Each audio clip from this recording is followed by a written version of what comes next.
The following program deals with controversial subjects. The theories expressed are not the only possible interpretation. The viewer is invited to make a judgment based on all available information. Tonight on Sightings, is the planet Earth on a countdown to Doomsday? The loss of life will be staggering. We uncover the startling evidence. Then, a Russian fighter pilot who survived a frightening close encounter with a UFO. And our psychic makes contact with a sinister ghost molester. It is still attracted to the younger girls.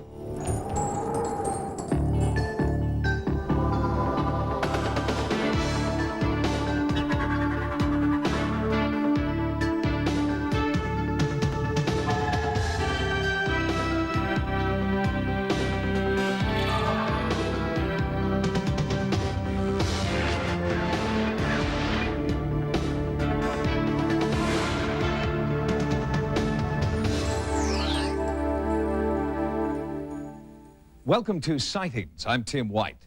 Since our last report on predictions and prophecies, the response from our viewers has been overwhelming. There appears to be an inexhaustible fascination with the future. Well, now, with the approach of not only a new century, but a new millennium, the number of people making long-range predictions is growing. Some of these modern-day prophets are obviously more reputable than others. But might one of them be the new Nostradamus? In the 15th century, Michel Nostradamus believed he saw the future. Interpreters of his work say he predicted major 20th century events, such as the rise of Nazi Germany, the atomic bomb, and great natural disasters. But are there prophets among us now who have the ability to see the distant future, as well as events that are only weeks and months away? We are going to lose a lot of lives. We're going to lose them through earthquakes, from volcanoes, from disease.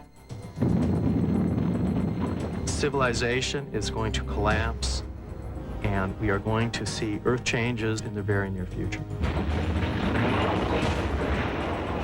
Like our ancestors said, the world will capsize and you will be destroyed.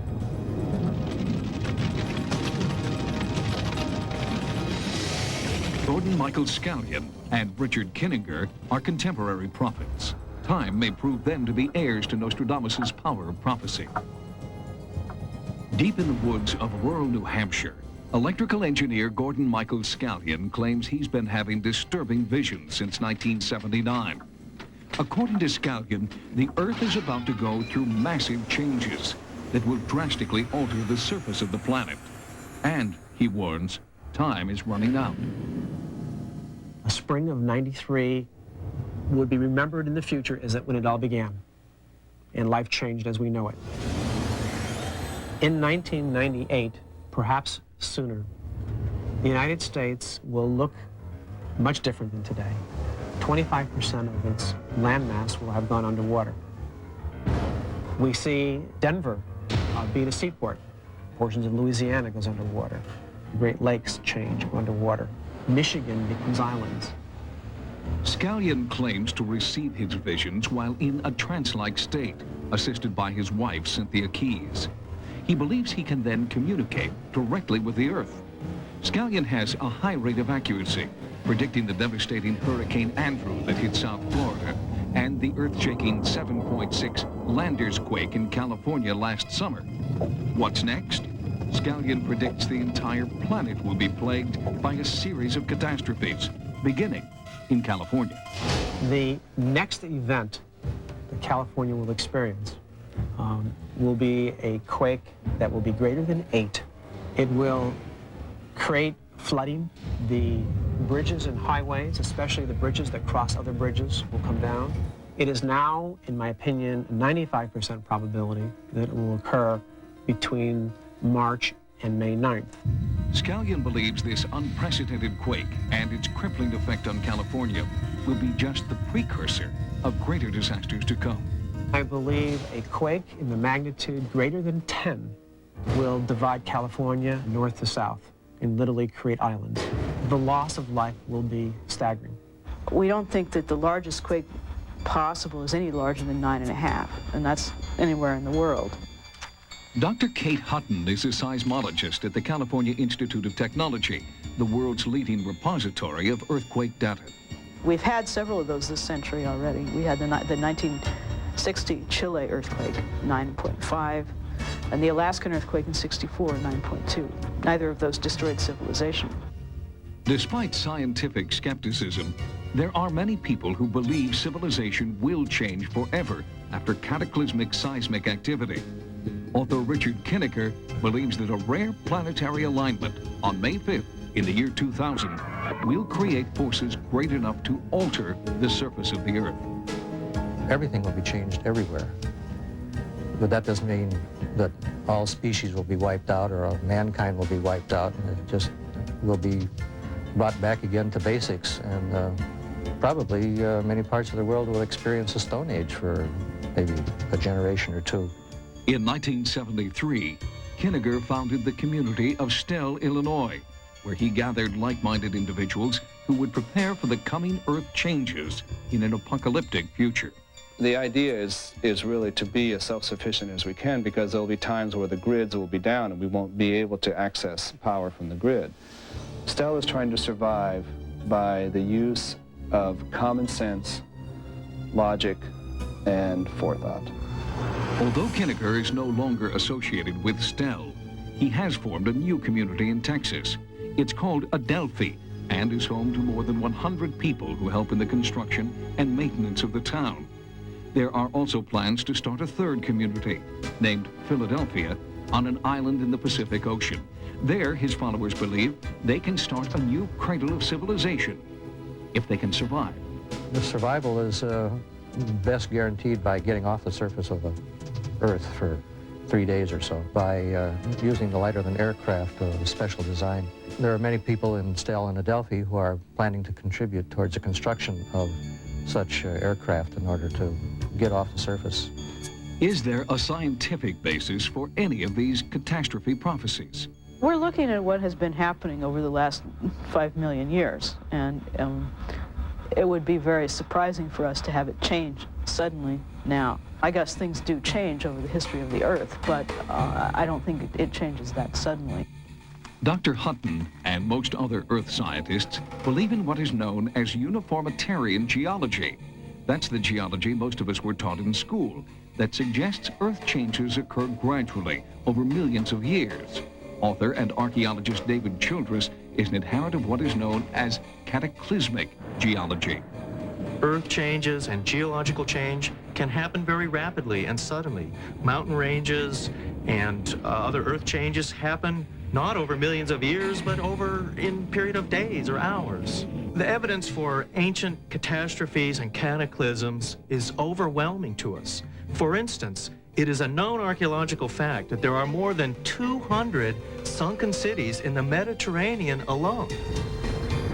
Although conventional science discounts these prophecies, it is hard to ignore the accuracy of Gordon Michael Scallion or the sincerity of those who have formed communities based on the beliefs of Richard Kinnicker. Do they know something we have yet to find out? And should we pay attention to these prophecies? Perhaps the answer lies in ancient Zuni wisdom. The ancestors said, if you don't love each other and behave in a good manner, it may rain hot water.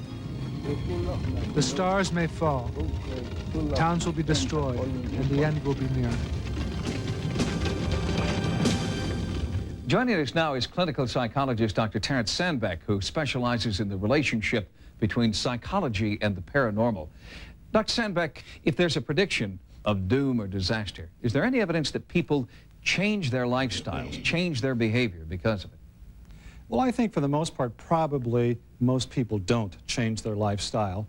But there are always the few who take it seriously and have to make some drastic change in what they do because someone has made some wild prediction. Why is it that people seem to be drawn to prophecies of doom and gloom more so than the upbeat and positive stories? It just seems to be the fact that that's what draws people's attention. Maybe it's the same reason we will follow a fire engine to a fire rather than a limousine to a wedding. We're coming up on the year 2000. Do you expect there to be an increasing number of prophecies? Of course. Probably more than we had in the year 200 and more than we had in the year 20. There'll be lots of prophecies. They'll have no more validity. They'll have no more realism than any prophecies given at any other time. Dr. Sandbeck, thank you very much for being with us. My pleasure. And we will be back with more sightings in just a moment. When we return, a Russian Top Gun fighter pilot who survived a frightening close encounter with a UFO tells his story in a Sightings exclusive. Coming up next. For years, ufologists have been collecting reports from pilots in the military who claim to have had contact with UFOs. Unfortunately, these reports remain unconfirmed because the pilots are reluctant to come forward. But now, one former military pilot is talking. In Russia, Maxim Cherbakov was so convinced he'd been fired on by an alien spacecraft, he went to court to prove it. 2 years ago, a pilot in Russia came forward and told of a frightening UFO encounter. Risking ridicule, Maxim Cherbakov was determined to tell what he maintains is the true story of his bizarre experience. At 19, Cherbakov was one of the rising stars in the Soviet Military Flight Academy and became the Russian equivalent of a Top Gun. His flying record was impeccable until August 1991. Then, on 2 separate occasions, he had strange mechanical malfunctions in his jet aircraft. On one occasion, he was forced to eject. An investigation of that incident concluded that Cherbakov had acted calmly and rationally. But 12 days later, a third incident would change Cherbakov's life forever. 20th August, second shift. I made 2 flights with my commander, and third flight I made on my own. I gained an altitude of 3,900 meters. Then suddenly, I saw a ball in front of me, about 20 degrees to the right. He watched the object for several seconds. Then, as it came toward him, Cherbakov tried to radio the base. The light from the UFO was blinding. A sense of unexplainable fear came over me. On the back of my head, I began experiencing warmth. I felt as if someone was present and watching me. My movements were under control, controlled by someone other than me. Cherbakov claims the reddish-yellow object started maneuvering around the aircraft. For several minutes, it kept up with the jet's airspeed and mimicked its movements. During that time, Cherbakov was unable to communicate with his base commander. The radio emitted only a squealing sound. Pilot Cherbakov's description of the UFO moving relative to his own airplane is really quite common. Dr. Richard Haynes has documented over 3,000 pilot sightings of UFOs. I have thousands and thousands of cases of pilots in daylight encounters with structured objects, in the sense of having 3-dimensional mass, in the sense of having aerodynamic kinds of flight behavior relative to the aircraft. And so what he describes here fits in very nicely to what I have from hundreds of other pilots around the world. Suddenly, in rapid-fire succession, the generator in Cherbakov's jet failed. The instruments indicated a fire on board, and the cockpit filled with smoke. The base commander ordered Cherbakov to eject. I began arguing with the commander because the plane was still above the residential area. My altitude began to drop rapidly. I had to pull the plane out of a nosedive. At the altitude of 1,000 meters, I finally cleared the residential area and I ejected. 4 seconds later, the plane exploded. Cherbakov landed safely in a field and was rescued an hour later by a military helicopter. While officials combed the wreckage of the jet, Cherbakov was examined at a military hospital. An intensive 3-day interrogation followed. The interrogation was conducted with a sense of total distrust toward me. Right from the start, they told me that the first, the second, and now the third incident is all your own doing. Cherbakov was also interrogated by the KGB, who did not believe his story and charged him with insubordination and sabotage under the International Terrorism Act. Cherbakov claims the KGB threatened that if he did not tell the truth, he would be brought to trial, found guilty of terrorism, and shot by a firing squad. Vladimir Azhaja heads the Russian Center for the Study of UFOs, housed in the Ministry of the Interior in Moscow. Dr. Azhaja is considered one of the world's foremost experts on UFO phenomena and has studied Cherbakov's case. We concluded that Maxime has a normal, healthy psyche and is not inclined to fantasies. Retired Major General Albert Stubblebine is a former commanding general of U.S. Army intelligence.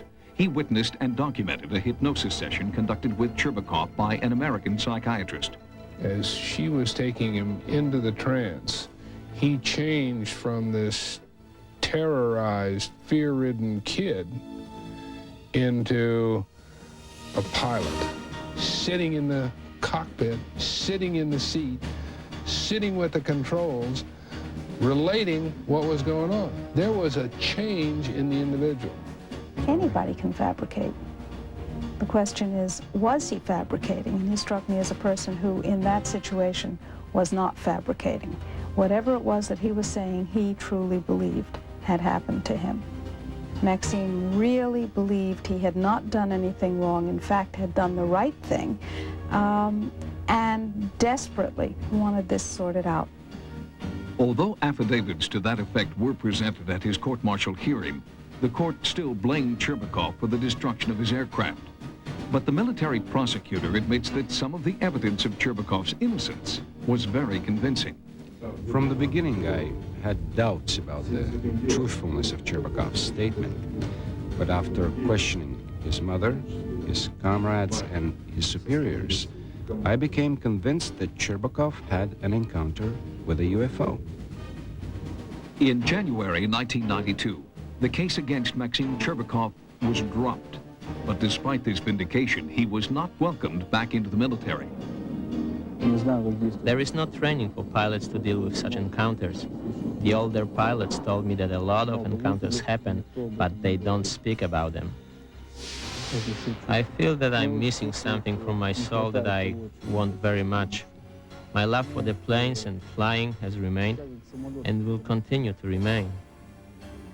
Did Maxime Cherbakov see a UFO? We may never know the answer, but one thing is clear. Maxime Cherbakov ejected only after he saw that his jet would avoid populated areas below. There is now a movement underway in Russia to award Cherbakov with a medal for heroism. According to UFO researcher Richard Haynes, up to 15% of all pilots, both military and commercial, have reported some kind of contact with a UFO. Haynes believes the actual number could be quite a bit higher, since countless pilots are understandably reluctant to come forward. When we return, It is still attracted to the younger girls. our psychic takes on the sinister ghost molester. Be gone now! On a recent edition of Sightings, we sent our investigative team to Maryland to help a family plagued by what they believed was a ghost. Although no apparition showed itself to our team, the family continues to be concerned about what they call the beast.